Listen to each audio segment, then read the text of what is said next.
ಇವತ್ತು ಮಣಿ ಬರೆದಿರ್ತಕ್ಕಂಥ ಒಳಕೋವೆ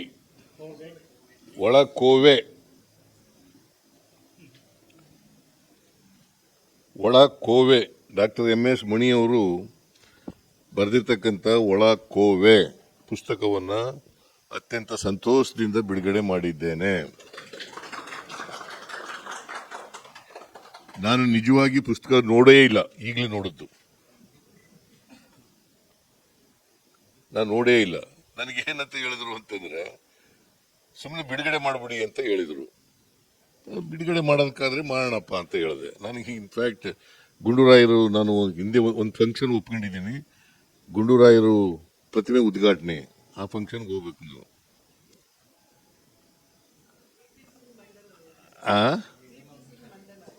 VP ಸಿಂಗ್ ಮಂಡಲ್ ನೋಡಮ್ಮ, ಮಂಡಲ್ ಆಯೋಗ ಮಾಡುವಾಗ VP ಸಿಂಗ್ರು ಕಾಂಗ್ರೆಸ್ನಲ್ಲಿ ಇದ್ರು, ಗೊತ್ತಾಯ್ತಾ? ಯಾವಾಗ ಮಂಡಲ ಆಯೋಗ ಆದದ್ದು? 77 ಜನತಾ ಪಾರ್ಟಿ ಅಧಿಕಾರದಲ್ಲಿದ್ದಾಗ. ಆಮೇಲೆ 80ರಲ್ಲಿ ಅದು ವರದಿ ಬಂತು, ಅದನ್ನ ಜಾರಿ ಮಾಡಲಿಲ್ಲ. VP ಸಿಂಗ್ರು 90ರಲ್ಲಿ ಪ್ರೈಮ್ ಮಿನಿಸ್ಟರ್ ಆಗಿದ್ದಾಗ ಇದನ್ನ ಜಾರಿ ಕೊಡ್ತೇನೆ ಅಂತ ಹೇಳಿದ್ರು. ಆದರೆ ನರಸಿಂಹರಾಯರು ಅದನ್ನ ಜಾರಿ ಮಾಡಿದ್ದು. VP ಸಿಂಗ್ ಅವರು ಮಂಡಲ್ ಕಮಿಷನ್ ವರದಿಯನ್ನ ಜಾರಿ ಮಾಡ್ತೀನಿ ಅಂತ ಹೇಳಿದರು. ಅದನ್ನ ಜಾರಿ ಮಾಡಿದ್ದು ಯಾರು ಅಂತಂದ್ರೆ ನರಸಿಂಹರಾಯರು. ಮಂಡಲ್ ಕಮಿಷನ್ ವರದಿ ಆಮೇಲೆ ಚಾಲೆಂಜ್ ಮಾಡಿದ್ರು, ಅದನ್ನ ಮಂಡಲ್ ಕಮಿಷನ್ ವರದಿಯನ್ನು ಚಾಲೆಂಜ್ ಮಾಡಿದ್ರು. 92ರಲ್ಲಿ ಸಂವಿಧಾನ ಪೀಠ ರಚನೆ ಆಯಿತು. 92ರಲ್ಲಿ ಸುಪ್ರೀಂ ಕೋರ್ಟ್ನಲ್ಲಿ ಅದನ್ನು ಚಾಲೆಂಜ್ ಮಾಡಿದ ಮೇಲೆ ಸಂವಿಧಾನ ಪೀಠ ರಚನೆ ಆಯಿತು. 9 ಜನ ಜಡ್ಜಸ್ ಇರ್ತಕ್ಕಂಥ ಒಂದು ಸಂವಿಧಾನ ಪೀಠ ರಚನೆ ಆಯಿತು. ಅದರಲ್ಲಿ ಜಾತಿ ಆಧಾರವಾಗಿ ಇಟ್ಕೊಂಡು ಮಾಡೋದು ಕೂಡ ಸರಿ ಅಂತ ಹೇಳಿ ಒಪ್ಪಿದ್ರು. ಆಗ ಸುಪ್ರೀಂ ಕೋರ್ಟ್ನವರು ಒಪ್ಕೊಂಡ್ರು, ಅಲ್ಲಿವರೆಗೆ ಒಪ್ಪಿರಲಿಲ್ಲ. ಬಿಕಾಸ್ ಹಿಂದೆ ಎಲ್ಲ ಏನಾಗಿತ್ತು, ಜಾತಿ ಆಧಾರವಾಗಿ ಇಟ್ಕೊಂಡು ಮಾಡೋಂಗಿಲ್ಲ ಅಂತ ಹೇಳಿತ್ತು. ಹಿಂದೆ ಎಂಥದ್ದು ಅದು ಬಾಲಾಜಿ ಕೇಸ್ ಅಲ್ಲಪ್ಪ, ಇನ್ನೊಂದು ಕಾಕಾ ಕಾಲೇಲ್ಕರ್ ಆಯೋಗದ ವರದಿ ಬಂದಾಗ ಆ ಗ್ರೌಂಡ್ ಮೇಲೆ ರಿಜೆಕ್ಟ್ ಆಗ್ಬಿಡ್ತದು ಜಾತಿಯನ್ನ. ಈಗ ಜಾತಿ ಸತ್ಯ, ವಾಸ್ತವ, ಅದು ಜಾತಿ ಇಲ್ದೇನೆ ಏನು ಮಾಡೋಕ್ಕಾಗೋದಿಲ್ಲ. ಅದಕ್ಕೆ ವರ್ಗ ಬೇರೆ, ಜಾತಿ ಬೇರೆ. ವರ್ಗಕ್ಕೆ ಚಲನೆ ಇದೆ, ಜಾತಿಗೆ ಚಲನೆ ಇಲ್ಲ. ವರ್ಗಕ್ಕೆ ಚಲನೆ ಇದೆ, ಜಾತಿಗೆ ಚಲನೆ ಇಲ್ಲ. ಅದಕ್ಕೆ ಬುದ್ಧನ ಕಾಲದಿಂದ, ಬಸವಣ್ಣವ್ರ ಕಾಲದಿಂದ ಇವತ್ತವರಿಗೆ ಜಾತಿ ಹೋಗ್ಬೇಕು, ವರ್ಗ ಹೋಗ್ಬೇಕು ಅಂತ ಹೇಳಿದ್ರು ಕೂಡ ವರ್ಗನೂ ಹೋಗಿಲ್ಲ, ಜಾತಿನೂ ಹೋಗಿಲ್ಲ. ಎರಡು ಇದ್ದೇ ಇದ್ದಾವೆ. ಕಾರಣ ಯಾಕಪ್ಪ ಅಂತಂದ್ರೆ, ಚಲನೆ ಸಿಕ್ಬೇಕಲ್ಲ ನಮ್ಮ ಸಾಮಾಜಿಕ ವ್ಯವಸ್ಥೆಗೆ, ಜಾತಿ ವ್ಯವಸ್ಥೆಗೆ ಚಲನೆ ಸಿಕ್ಬೇಕಲ್ಲ. ಈಗ ಮಣಿಯವರು ಸಾಮಾಜಿಕ ನ್ಯಾಯದ ಬಗ್ಗೆ ಬರೆದಿದ್ದಾರೆ. ಸಾಮಾಜಿಕ ನ್ಯಾಯ ಅಂದ್ರೆ ಏನು? ಎಲ್ರಿಗೂ ಸಮಾನ ಅವಕಾಶಗಳನ್ನು ಸಿಕ್ಬೇಕು. ಅವಕಾಶ ಸಿಕ್ಕದೇದ್ರಿಂದ ಅಸಮಾನತೆ ನಿರ್ಮಾಣ ಆಯಿತು. ಎಲ್ರಿಗೂ ಸಮಾನ ಅವಕಾಶಗಳು ಸಿಕ್ಕಿದ್ವಾ? ಸಿಕ್ಕಿರ್ಲಿಲ್ಲ. ಸಿಕ್ಕದೇ ಇದ್ದರಿಂದ ಅಸಮಾನತೆ ನಿರ್ಮಾಣ ಆಯಿತು. ಈ ಅಸಮಾನತೆ ಹೋಗ್ಬೇಕಲ್ಲ. ಅಸಮಾನತೆ ಸುಮ್ಮನೆ ಹೋಗುತ್ತಾ? ಈಗ 850 ವರ್ಷಗಳಾಯ್ತು, 900 ವರ್ಷನೇ ಆಯ್ತು ಬಸವಣ್ಣ ಹೇಳಿ, ವರ್ಗರಹಿತವಾದಂಥ, ಜಾತಿ ರಹಿತವಾದಂಥ ಸಮಾಜ ನಿರ್ಮಾಣ ಆಗಬೇಕು. ಇವನಾರವ ಅಂತ ಹೇಳ್ಬೇಡಪ್ಪ, ಇವ ನಮ್ಮವ ಅಂತ ಹೇಳ್ರಿ ಅಂತ ಬಸವಣ್ಣವ್ರು ಹೇಳಿದ್ರು. ಹೇಳ್ತಾ ಇದ್ದಾರೆ. ಈಗ ವಿದ್ಯಾವಂತರೇ ಜಾಸ್ತಿ ಹೇಳ್ತಾರೆ, ಇವನು ನಮ್ಮವನು ಅಂತ ಹೇಳೋದೇ ಇಲ್ಲ. ಇವನ್ ಯಾರಪ್ಪ ಇವನು ಅಂತ ಕೇಳ್ತಾರೆ. ಅದನ್ನ ವಚನ ಹೇಳ್ಬಿಟ್ಟೆ ಹೇಳ್ತಾರೆ. ಇವನಾರವ ಅಂತ ವಚನ ಹೇಳ್ಬಿಟ್ಟು ಅವನು ನಮ್ಮವ ಅಂತ ಅನ್ನೋದೇ ಇಲ್ಲ, ಇವನ್ ಯಾರಪ್ಪ ಇವನು ಅಂತ ಹೇಳೋದು. ಸೊ ಇದು ಹೋಗದೇನೆ ಜಾತಿ ಹೋಗಲ್ಲ, ವರ್ಗ ಹೋಗಲ್ಲ, ಜಾತಿ ರಹಿತವಾದಂಥ ಸಮಾಜ ನಿರ್ಮಾಣ ಆಗಲ್ಲ. ಅದಕ್ಕೆ ಆರ್ಥಿಕ ಸಾಮಾಜಿಕ ಶಕ್ತಿ ಬಂದಾಗ ಮಾತ್ರ ಸ್ವಲ್ಪ ಹೋಗ್ತದೆ. ನಮ್ಮಲ್ಲಿ ಏನಾಗ್ಬಿಟ್ಟಿದೆ,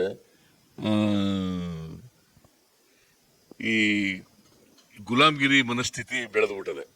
ಬಹಳ ವರ್ಷ ಗುಲಾಮ್ಗಿರಿನಲ್ಲಿ ಇದ್ವಲ್ಲ ನಾವು, ಆಗ ಗುಲಾಮ್ಗಿರಿ ಮನಸ್ಥಿತಿ ಬೆಳೆದು ಬಿಡದೆ. ಆ ಮನಸ್ಥಿತಿ ಹೋಗ್ಬೇಕಲ್ಲ. ಒಬ್ಬ ಶ್ರೀಮಂತ ದಲಿತರವನು ಎಜುಕೇಟೆಡ್ ಶ್ರೀಮಂತನಾಗಿದ್ರು ಕೂಡ ಅವನು ಬಂದ್ರೆ ಸಿಂಗುಲರ್ನಲ್ಲಿ ಮಾತಾಡಿಸ್ತೀವಿ.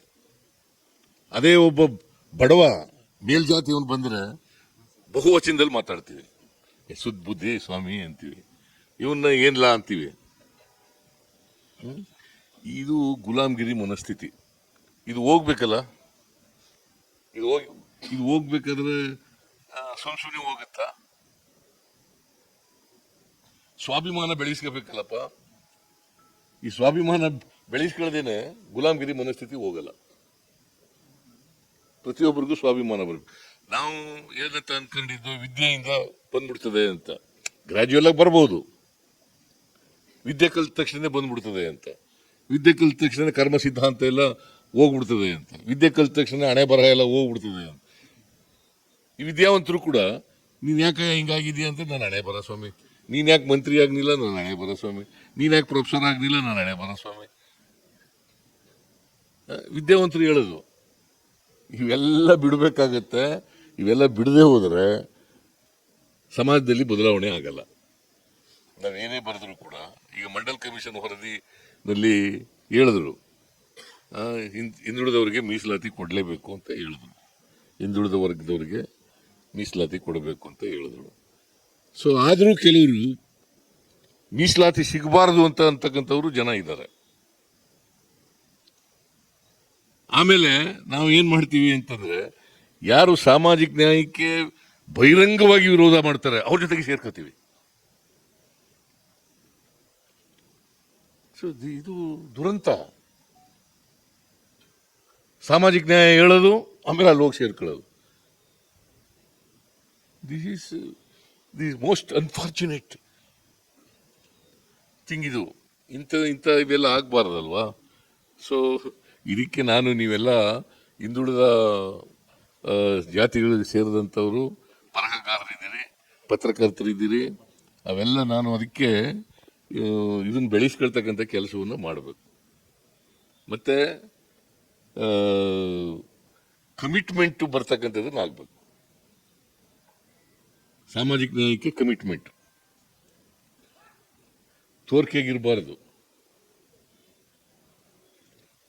ಅದು ಕಮಿಟೆಡ್ ಸಾಮಾಜಿಕ ನ್ಯಾಯ ಇದ್ರೆ ಅದಾಗಲಿಕ್ಕೆ ಸಾಧ್ಯ ಆಗ್ತದೆ.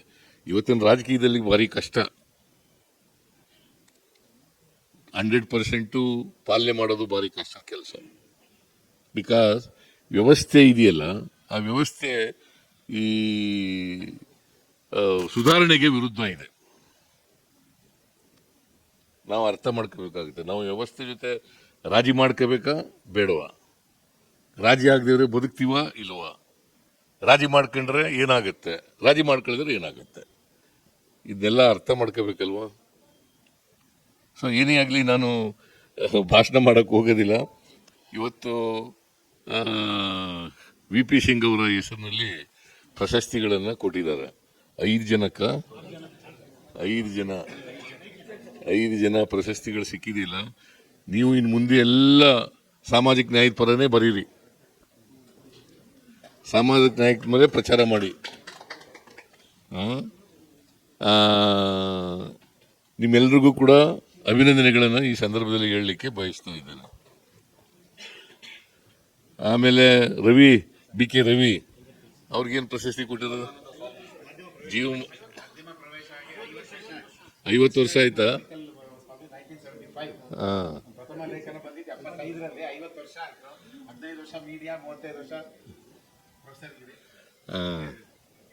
Very good. ಜೀವನ ಸಾರ್ಥಕ ಮಾಡ್ಕೊಂಡಿದ್ದೀರಿ. ಇನ್ನು ನನ್ನ ಆಶೀರ್ವಾದ ಏನಿಲ್ಲ ಇದಕ್ಕೆ. ನೀವೆಲ್ಲ ನಿಮ್ಮ ಸಾಧನೆಗಳಿಗೆಲ್ಲ ನನ್ನ ಆಶೀರ್ವಾದ ಏನಿಲ್ಲ. ಏನೇ ಆಗಲಿ, ಅವ್ರಿಗೂ ಕೂಡ ಅಭಿನಂದನೆಗಳನ್ನು ಹೇಳಲಿಕ್ಕೆ ಬಯಸ್ತಾ ಇದ್ದಾನೆ. ಅವರೆಲ್ಲರೂ ಕೂಡ ಅವರವ್ರ ಕೆಲಸದಲ್ಲಿ ಇನ್ನೂ ಹೆಚ್ಚು ಸಾಧನೆಯನ್ನು ಮಾಡಲಿ ಅಂತೇಳಿ ಹಾರೈಸಿ ಮಣಿಯವರಿಗೆ ಧನ್ಯವಾದಗಳನ್ನು, ಕೃತಜ್ಞತೆಗಳನ್ನು ಹೇಳಿ, ಅವರು ಇನ್ನೊಂದಷ್ಟು ಸಾಹಿತ್ಯ ಕ್ಷೇತ್ರದಲ್ಲಿ ಹೆಚ್ಚು ಕೆಲಸ ಮಾಡಲಿ, ಸಾಮಾಜಿಕ ನ್ಯಾಯ ಕಾಂತರಾಜ್ ಹೇಳಿದ್ರು ಹಸಿವಿನ ಬಗ್ಗೆ ಬಹಳ ಬರೆದಿದ್ದಾರೆ ಅಂತ.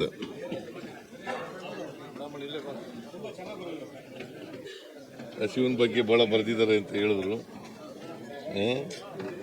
ಹಸಿವು